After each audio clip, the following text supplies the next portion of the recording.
Oh, she's about shut down. Better get this done. This is why you absolutely need one of these things.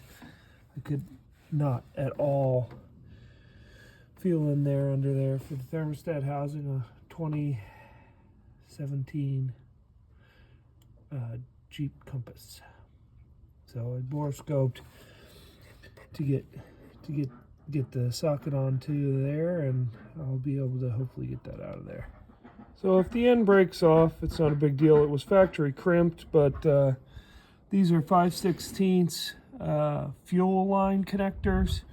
Obviously this is antifreeze to the return reservoir, but it pops on just fine. I verified on the old one, proper lock, proper seal. So that's the update. Here's the Dorman part, 800-080. You get two, but you'll just need one to fix this up. So instead of doing the pigtail like they recommended, I just pulled this white piece out, got the pin out, taken a paper clip, and I pushed out that mechanical pencil. And I'll open up this electrical connection, and then they never crimped the insulation.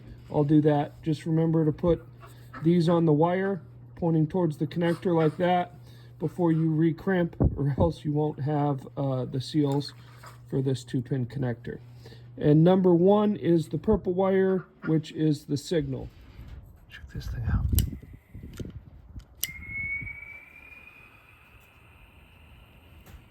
This is a Dremel one. So convenient.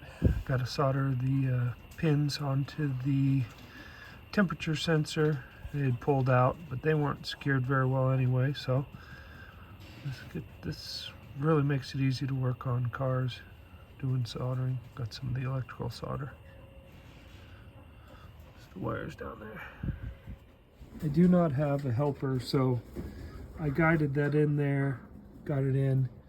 It's what that 1/4-inch extension is sitting on. It's a blind working location for sure, but this thing just makes it possible. Love a borescope for tight confined work. Special tools to finish this very annoying thermostat job on this Jeep Compass Limited.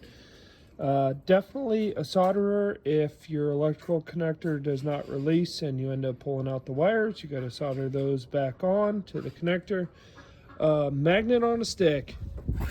I cannot stress how important this is.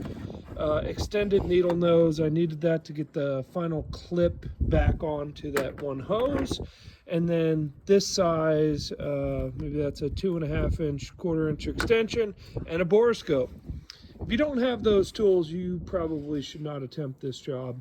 It's a bit of a pain. Just gotta put the engine cover on.